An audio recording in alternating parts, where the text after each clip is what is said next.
बिस्मिल्लाहिर्रहमानिर्रहीम। नाज़रीन अस्सलाम वालेकुम। हम आपका मेज़बान साबिर शाकिर वफाक दाखिल हुकूमत इस्लामाबाद से कुछ ताज़ा तरीन इत्तलाआत और हम अपने आपसे शेयर करते हैं। अगले 5 से 10 दिन काफ़ी इंपॉर्टेंट हैं क्योंकि इन 5 से 10 दिनों में इस बात का तयन होना है कि पाकिस्तान में रूल ऑफ लॉ होगा या नहीं और आईने पाकिस्तान बहाल हो जाएगा या नहीं, क्योंकि इस वक्त आईने पाकिस्तान मुअत्तल है, वो बहाल नहीं है, वो एक्टिव नहीं है और पाकिस्तान की अदालतें आज़ाद हो जाएंगी या नहीं, इस बात का तयन अगले 5 से 10 दिन के अंदर अंदर हो जाएगा।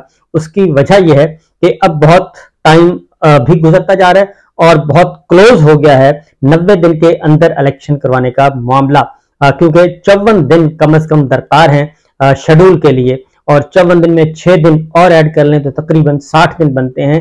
2 महीने पहले शेड्यूल आना जरूरी है और 9 अगस्त को असम्बलियां डिसॉल्व हुई थी और 9 सितंबर आ चुका है, कल 9 सितंबर है, तो इसका मतलब है कि 1 महीना गुजर गया और बाकी 60 दिन रह गए हैं और 60 दिनों के अंदर अंदर शेड्यूल देना जरूरी है, क्योंकि 54 दिन जरूरी है जिन्हें शेड्यूल के मुताबिक जो कागजात नामजदगी दाखिल करवाने हैं, रिजेक्ट होने हैं, एक्सेप्ट होने हैं, वो सारा एक प्रोसीजर है 54 डेज का। तो लिहाजा अगले 5 से 10 दिन काफी इंपॉर्टेंट है और उसमें आज से उस दिन का आगाज होगा। पहले तो ये बता दूं कि सूरत हाल पाकिस्तान में बिल्कुल भी अच्छी नहीं है, कोई चीज कंट्रोल में नहीं है, बिल्कुल कोई चीज कंट्रोल में नहीं है। नैरेटिव तब्दील होते रहते हैं, कभी आपको कहा जाता है कि इस तरफ चले, कभी मशरक की तरफ कर देते हैं, कभी मगरब की तरफ, कभी शुमाल, कभी जनूब। पूरी कौम को और मीडिया के जरिए घुमाया जा रहा है और मीडिया के जरिए, व्हाट्सएप ग्रुप के जरिए एक नया नैरेटिव देने की कोशिश की जाती है ताकि लोगों की तवज्जो जो है वो असल इशू से हट जाए। और असल मामला क्या है? असल मामला है कि इलेक्शन 90 दिन के अंदर होने हैं या नहीं होने, और इस मुल्क ने, पाकिस्तान ने आइन के तहत चलना है या फिर एक गैर एलानिया मार्शल लॉ और गैर एलानिया आमरीत डिक्टेटरशिप और उसमें सब कुछ मिलिया मेट। ये है स्टेटस को जो इस वक्त है, उसको तोड़ना चाहिए या नहीं तोड़ना चाहिए, यह है असल क्वेश्चन। कल भी जो वकला कन्वेंशन हुआ उस तरफ मैं उसमें बाद में आता हूं, लेकिन पहले जरा मैं आपको बता दूं ग्राउंड रियलिटी, जमीनी हकायक क्या है, इस वक्त सिचुएशन क्या है। बिजली की कीमतें बिल्कुल भी कम नहीं हो रही क्योंकि बिजली से तंग आए हुए लोग सड़कों पर हैं और अभी भी एहतजाज हो रहा है, बिजली के बिल जलाए जा रहे हैं, लेकिन टीवी पे आपको खबर नजर नहीं आएगी। उसकी वजह है कि पीछे खड़े हैं और वो कहते हैं कि बिल्कुल ऐसी कोई चीज नजर नहीं आनी। उसकी वजह है कि बिजली के कीमतों में अभी कल इजलास हुआ इक्तिसादी राब्ता कमेटी का और उसमें इक्तिसादी राब्ता कमेटी का इजलास हुआ, उसमें 2 काम किए गए हैं। एक तो पेट्रोलियम की कीमतों में, यानी कि पेट्रोल, डीजल, फ्यूल प्राइसेस, इसमें मजीद इजाफा कर दिया गया है और उसमें मार्केटिंग कंपनियों का मार्जिन भी बढ़ा दिया गया है। लिहाजा पेट्रोल और डीजल और ये गैस, तवानाई, जितनी भी तवानाई इस्तेमाल करते हैं वो सब की सब महंगी हो जाएगी।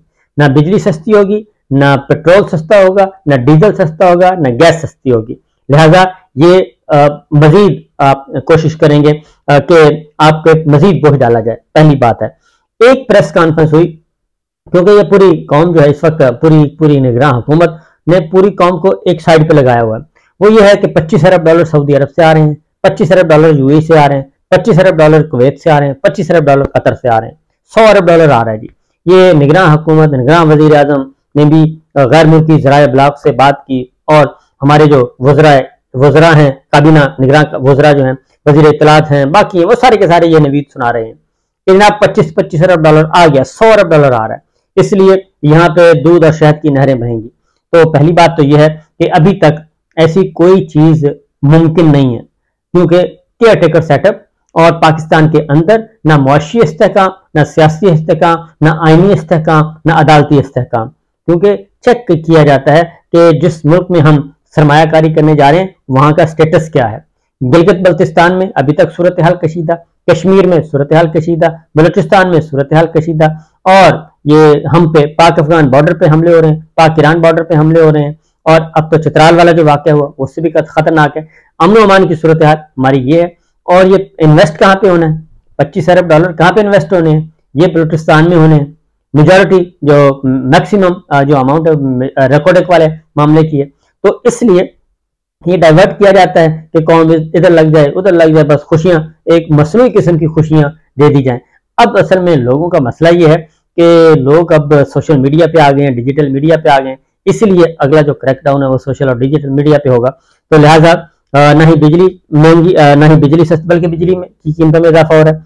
और अगले आ रहे चीनी के बारे में कहा गया, कोशिश की, आर्मी चीफ के जरिए कोशिश की गई कि जनाब आप क्रैकडाउन करें, लेकिन मसला ये है कि चीनी जो थी वो 85 रुपए से लेके गए 160, और 160 से लेके गए 230 रुपए। अब वो जो जितना भी मुनाफा कमाना था वो तो कमा चुके हैं। अब ये होता यही है, हर साल यही होता है कि यकदम एक दफा किया जाता है, ब्लैक मार्केटिंग शुरू की जाती है और कीमतें यकदम 50-50 रुपए ऊपर सारा मुनाफा इकट्ठा किया जाता है, और उसके बाद कहा जाता है कि क्रैकडाउन शुरू, और फिर बिजली कीमतें, चीनी की कीमत हो तो वो कमाना शुरू हो जाए। चीनी की कीमत आ गई इतदाल पे, क्या है जी, 50 रुपए ऊपर जाके 10 रुपए नीचे आ गए, 15 रुपए नीचे आ गए। उसके बाद खबरें चलती हैं कंट्रोल कर लिया, चीनी 5 रुपए नीचे आ गई, चीनी 6 रुपए की। इसी तरीके से आटे का मसला है, आटा महंगा हो रहा है, कभी आटा फ्लोर मिल्स वाले आ जाते हैं, कभी आटा कार्टेल आ जाता है, कभी चीनी कार्टेल आ जाता है, कभी दाल कार्टेल आ जाता है, कभी सब्जी फ्रूट कार्टेल आ जाता है, कभी पेट्रोल फ्यूल कार्टेल आ जाता है। ये सारे के सारे माफियाज जो हैं ये स्टेट को कंट्रोल करते हैं, लिहाजा किसी किस्म का कोई रिलीफ नहीं है। और उसके बाद आईएमएफ से, क्योंकि आईएमएफ से पूछे बगैर आप कुछ कर ही नहीं सकते। अब जो एक क्लर्क, हम तो ये कल तक की बात है कि बिजली की कीमत, बिजली का बिल अगर ज्यादा आ गया या गैस का बिल ज्यादा आ गया तो कोई भी बंदा जाता था बिजली और गैस के ऑफिस में, और वहां पे क्लर्क बैठा होता था, वो कर देता था उसकी किस्तें इंस्टॉलमेंट्स की सूरत में कि चले जी 2 किस्तें कर दी, 3 किस्तें कर दी। तो अब जो है बिजली की किस्तें भी, जो बिजली के बिल की किस्तें, वो भी आईएमएफ करेगा। तो इसलिए हमने अपना सब कुछ तो गिरवी रख दिया है, और सारा कुछ गिरवी रखने के बाद हम फिर बेवकूफ बनाए लोगों को, ये मेरा ख्याल है अच्छी बात नहीं है। तो एक तो मैंने ये बताना था कि सिचुएशन बदस्तूर वैसी की वैसी है, महंगाई और ये सारी चीजें, जब बिजली महंगी, गैस महंगी, आटा महंगा और फ्यूल महंगा, ये सारे की सारी जब चीजें महंगी होंगी तो बाकी भी महंगाई साथ साथ जो आम इस्तेमाल की चीजें हैं, दालें हैं, सब्जियां हैं, फल हैं, खाने पीने की चीजें हैं, पहनने की चीजें हैं, तालीम है, सेहत है, सब महंगा हो जाएगा। तो लिहाजा इसके लिए तैयार रहें कि अभी कोई नवीद नहीं आ रही, आपको अच्छी खबर आपको नहीं मिल रही कि आपको ये कहें कि जनाब दूध और शहद की नहरें बहने वाली हैं और ये सारी चीजें कंट्रोल हो जाएंगी। नेपरा ने पन बिजली के टैरिफ में 29% इजाफे की मंजूरी दे दी, ये मेरे सामने खबर पड़ी है, और 29% ये इजाफा हो गया। उधर पेट्रोल मार्जिन बढ़ा दिया, पेट्रोल डीजल उस कीमतें बढ़ गई। उसके बाद चीनी जो है 50 रुपए ऊपर जाके 20 रुपए नीचे कर दी, 30 रुपए फिर महंगी हो गई, वो वहीं रखा गया। अब डॉलर पे आ जाए, डॉलर का रेट जो है वो 100 इमरान खान साहब तो छोड़ के गए थे 178 रुपए पे, और उसके बाद फिर डार साहब ने उसको कंट्रोल किया हुआ था, और वो इसलिए कंट्रोल किया हुआ था कि वो मसनूई काम कर, ताकि जब मैं कहूं कि जी मैंने तो यहाँ पे छोड़ के गया हूं, वो जैसे ही वो हटे हैं और उन्होंने देखा कि अब जरा, क्योंकि आईएमएफ के साथ, एक मैं बता दूं कि आईएमएफ के साथ ये भी मुआहिदा है, ये जितनी भी बातें की जाए इसका कोई है नहीं। आईएमएफ के साथ जो शराइत हैं उनमें से एक शर्त ये भी है कि आप डॉलर को कंट्रोल नहीं करेंगे, गवर्नमेंट डॉलर और पाक रुपी का जो एक्सचेंज रेट है ये कंट्रोल नहीं करेगी, ये ओपन मार्केट में छोड़ा जाएगा।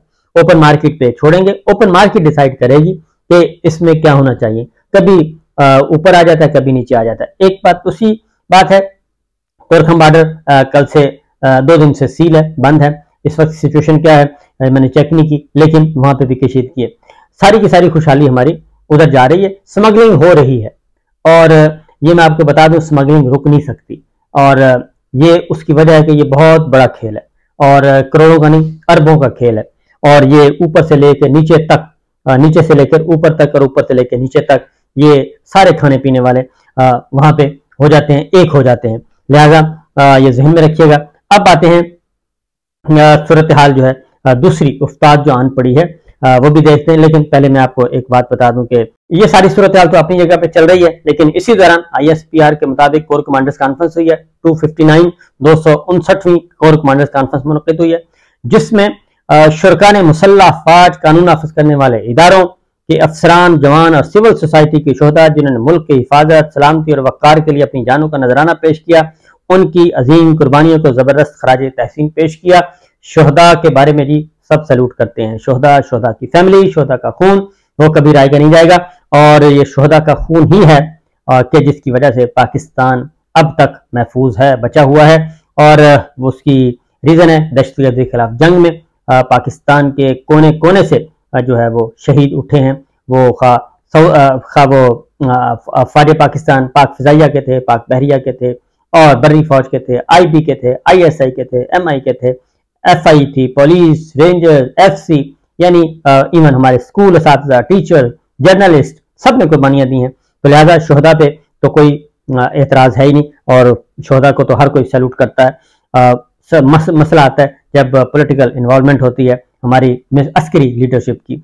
और 6 सितंबर को मुल्क भर में यौम दिफा शोहदा भरपूर तरीके से मनाने पर पाक फौज ने अपनी काबिल फख्र कौम का शुक्रिया अदा किया जी। और इसके बाद कोर कमांडर काउंसिल में कहा गया कि जी हर किस्म के बिलवास्ता और बिलावास्ता खतरात के खिलाफ पाकिस्तान की खुद मुख्तारी और इलाकाई सालमियत के दिफा के लिए पाक फौज के अज़्म का अदा किया। और फोरम ने एक बार फिर इस बात की तौसीक की कि रियासती इदारों और अवाम के दरमियान खलीज पैदा करने के लिए मजमूम प्रोपेगेंडा करने वालों को मायूसी के सिवा कुछ हासिल नहीं होगा, और इसके नतीजे में ऐसे अनासिर मजीद रुसवाई का शिकार होंगे इंशाअल्लाह। ये बात बिल्कुल अच्छी बात है कि नहीं, ये पहली बात तो खलीज होनी नहीं चाहिए। दूसरा है कि प्रोपेगेंडा नहीं करना चाहिए और बिला वजह गंद नहीं उछालना चाहिए। लेकिन जो चीज़ें ओरिजिनल असल मसाइल हैं उनको ज़रूर एड्रेस करना चाहिए और उन पर ज़रूर गौर करना चाहिए। जो तनकीद बराए तामीर हो रही है, तनकीद बराए इस्लाह हो रही है, उसको ज़रूर एड्रेस करना चाहिए। क्योंकि अगर आप तनकीद सुनना बंद कर देंगे और सब खुशामदियों का टोला जो है वो एक सारे हर तरफ खुशामदी ही आ जाएंगे, तो फिर मसाइल ही मसाइल होंगे, और उसके बाद फिर आप हकीकत तक और सच तक नहीं पहुंच सकेंगे, और सच छुप जाएगा और बातिल जो है वो ऊपर उठाएगा। और लिहाजा ऐसे अनासर से बचना चाहिए। उसके बाद आगे कहते हैं कि कॉन्फ्रेंस में इस बात को यकीनी बनाया गया कि दहशतगर्द जो पाकिस्तान को गैर मुस्तहकम करने की कोशिश में मसरूफ है और इनके सहूलतकारों और इनकी हौसला अफजाई करने वाले अनासर के खिलाफ रियासत मुकम्मल ताकत के साथ निमटेगी। बिल्कुल दुरुस्त है, जरूर ऐसा ही करना चाहिए। कॉन्फ्रेंस के दौरान जमशुदा अजला यानी कि खैबर पख्तूनख्वा के और बलूचिस्तान के बॉर्डर अजला में पायदार अमन और तरक्की पर भी जोर दिया गया, और शुरा को कौमी सलामती के दरपेश चैलेंजेस और बढ़ते हुए खतरात के जवाब में अपनी हिकमत अमली के बारे में ब्रीफिंग दी गई। और साथ ही साथ आर्मी चीफ ने ऑपरेशंस के दौरान पेशेवराना महारत के मयार को बरकरार रखने और फॉर्मेशन की तरबियत के दौरान बेहतरीन कारकर्दगी के हसूल पर जोर दिया, और फौजियों की फलाह बहबूद, हौसला बरकरार रखने और मुसलसल तवज्जो देने पर कमांडर्स की तारीफ की, जो फौज की ऑपरेशनल तैयारी की बुनियाद हैं। तो इसके साथ साथ उन्होंने कहा कि मुल्क में माशी सरगर्मियां जैसे खुसूसी सरमायाकारी सहूलत कौंसल SFSIFC की ज़ेरे निगरानी जारी है, उसकी मुकम्मल हमायत की जाएगी, और ऐसी सरगर्मियां जो मईशत को नुकसान पहुंचा सकती हैं इसके खात्मे के लिए हुकूमत की मुकम्मल मुआवनत की जाएगी। बिल्कुल अच्छी बात है। तो ये है सिचुएशन, ये है सूरत हाल। तो मसला ये है जी कि जब तमाम लोग अपना अपना काम करेंगे, जैसे एक घर में, एक कारखाने में, कामयाब के फैक्ट्री, कामयाब कारखाना, कामयाब सनत और कामयाब फैमिली वही होती है। कामयाब खानदान वो होता है जिसमें हर आदमी अपना अपना काम कर रहा हो।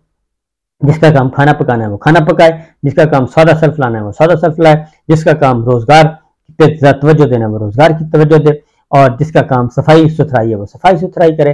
तो ये सारे काम होने चाहिए। इसी तरीके से जो है खानदान, फैक्ट्रियां, कारखाने, कारोबार आगे बढ़ता है। लेकिन अगर ये सारे काम ये कहे हेड ऑफ फैमिली ये कहे या फैमिली का कोई मेंबर कहे कि मैंने सारे काम मैंने ही करने हैं और मैं ही सब कुछ हूं, तो फिर वो फैमिली, वो खानदान, वो कारोबार, वो कारखाना, वो सनत, वो फैक्ट्री कामयाब नहीं होती। इजाजत दीजिए, अल्लाह हाफिज।